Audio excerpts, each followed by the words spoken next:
The gift box arrived on a Tuesday morning wrapped in expensive silver paper with a white silk ribbon. I thought it was early birthday present from my mother-in-law Cordelia. She always sent extravagant gifts to remind everyone how wealthy she was. I sat at my kitchen table with coffee and carefully untied the ribbon. Inside the box was a leather folder. No card, no note, just the folder. I opened it slowly. Inside were divorce papers already filled out with my name and my husband's name. Every line was completed except for my signature. A small sticky note was attached to the first page. It read, "Sign these and leave with dignity, or I'll destroy you. Your choice, Cordelia." My hands started shaking. I read through the papers carefully. They weren't just threats. They were real legal documents prepared by expensive lawyers. The terms were brutal. I would get nothing. No share of the house we'd lived in for 30 years. No portion of my husband Keller's business. No alimony. Nothing. Just a quick exit from the family. I sat there staring at those papers for an hour. Cordelia had always hated me. She thought her son married beneath him when he chose a schoolteacher instead of someone from her wealthy social circle. For 32 years, she'd made that clear. But this was different. This wasn't just cruelty. This was a declaration of war. I called Keller at his office. He answered on the third ring, sounding distracted. I asked if he knew about the divorce papers his mother sent me. There was a long silence. Then he said we should talk about it when he got home. My stomach dropped. He knew. He'd known she was sending them. I asked him directly if he wanted a divorce. He said things had been difficult between us lately. He said maybe some space would be good. His voice was cold and distant. This wasn't my husband speaking. This was Cordelia's puppet. I hung up without saying goodbye.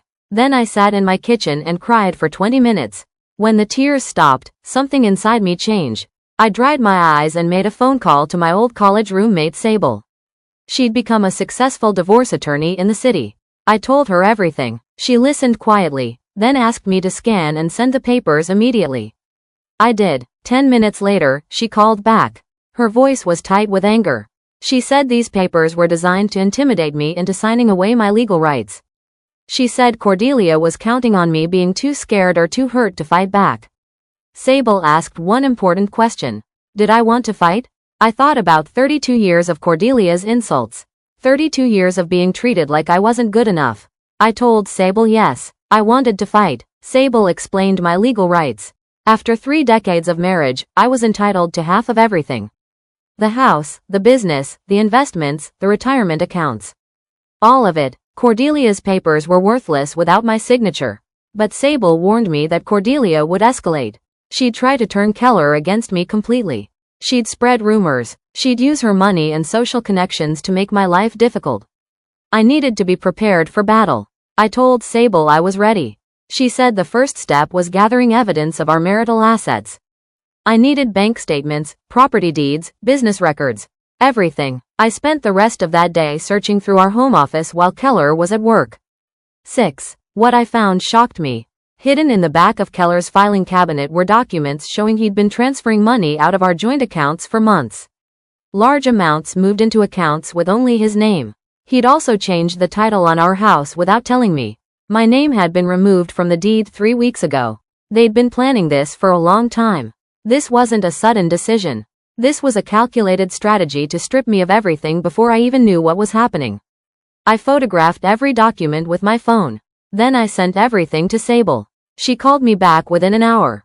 Her voice was serious. What they'd done was illegal. Sable explained that removing my name from the house deed without my knowledge was fraud. Hiding marital assets before divorce was illegal.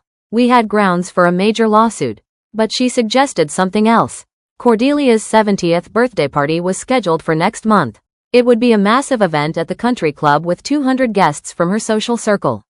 Sable suggested we wait until after the party to file papers.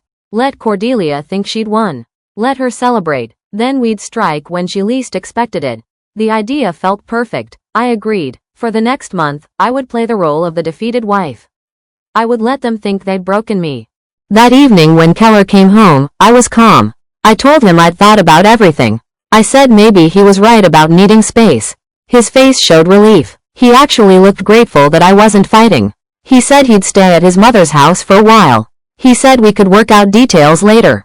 I nodded and agreed. He packed a bag and left within an hour. As I watched him drive away, I felt surprisingly peaceful. I wasn't losing my husband. I'd already lost him years ago to his mother's manipulation. I was just finally seeing the truth clearly. I spent that night planning my next moves with Sable on the phone. The following weeks were strange. Keller moved into Cordelia's mansion. He stopped calling me. Our grown children, 2 daughters named Poet and Larkin, called me confused. They'd heard their father moved out. I told them we were working through some issues. I didn't mention the divorce papers or their grandmother's involvement yet.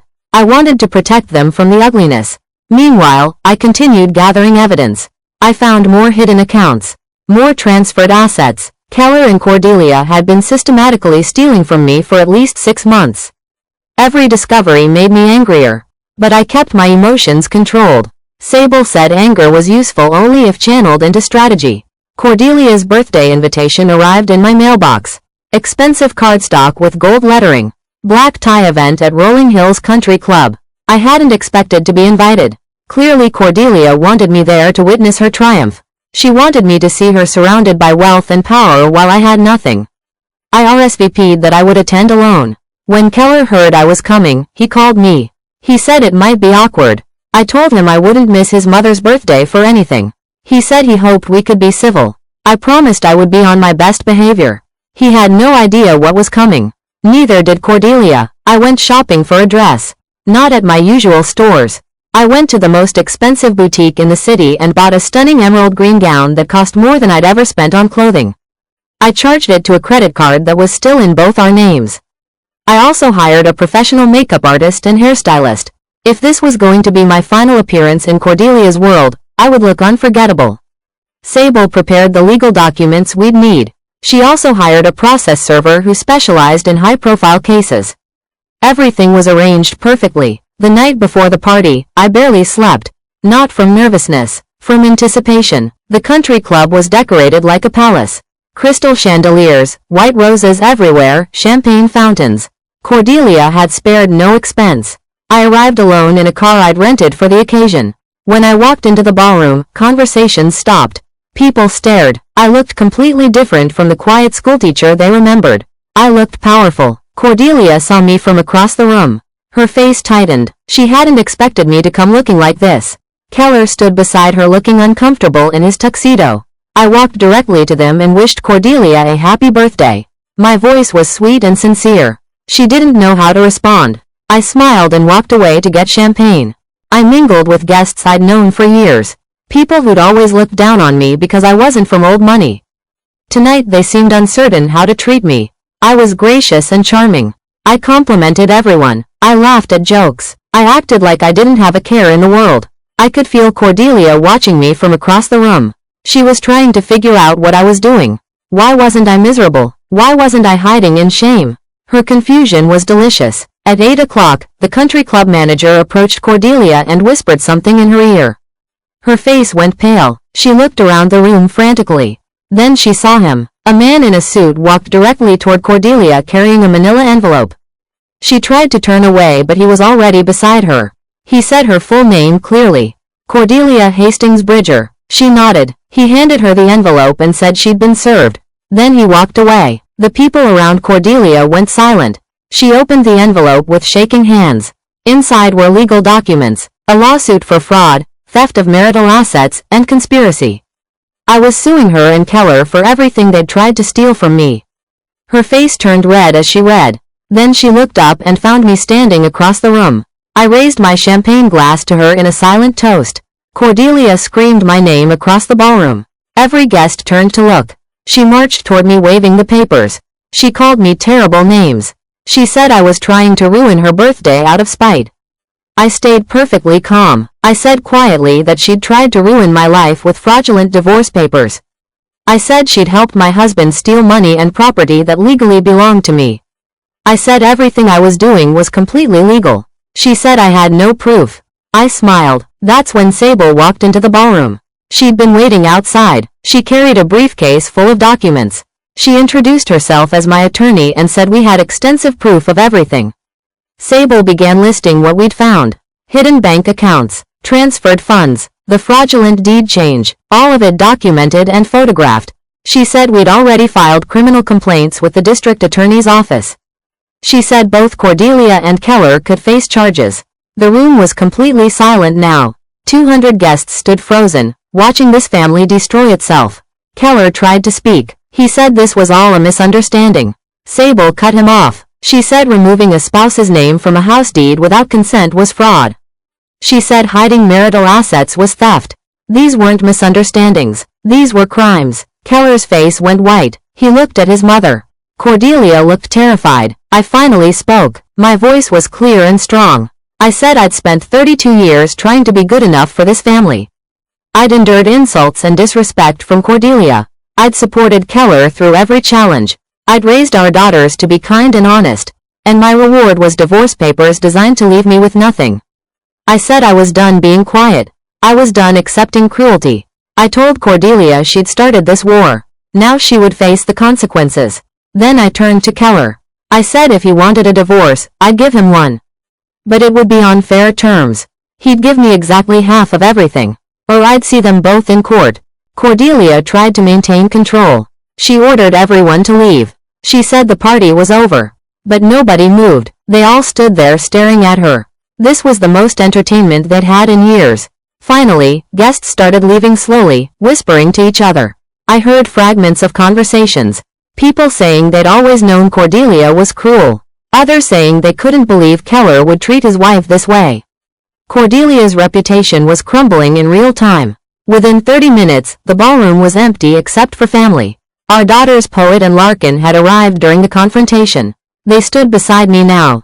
They'd heard everything. Larkin was crying. Poet looked furious. They both turned away when Keller tried to approach them. The lawsuit took 4 months. Keller's lawyers tried everything to fight it. But the evidence was overwhelming. The judge ruled in my favor on every single point. I got half of everything. The house, the business, the investments, the retirement accounts. Keller was also ordered to pay my legal fees and penalties for fraud. Cordelia was ordered to pay additional damages for her role in the conspiracy. The total amount was more money than I'd ever imagined having. But it wasn't about money. It was about justice. It was about refusing to be discarded like trash after 32 years. Keller and I divorced officially. He moved permanently into his mother's mansion. I never spoke to either of them again. I sold the house where we'd raised our family. Too many painful memories. I bought a smaller place near my daughters and grandchildren. I also started a foundation to help women going through difficult divorces. Women who were being bullied or intimidated by wealthy spouses. I used my settlement money to fund legal help for those who couldn't afford it. Poet and Larkin helped me run it. We called it Second Chances Legal Fund.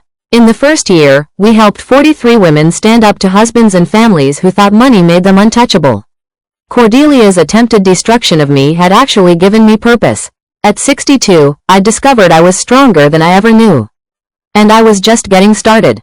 If someone tries to intimidate you with power or money, remember this. Legal rights don't disappear just because someone tells you they do. I could have signed those divorce papers out of fear. I could have walked away with nothing because fighting seemed too hard. But I chose to stand up. Not out of revenge, but out of self-respect.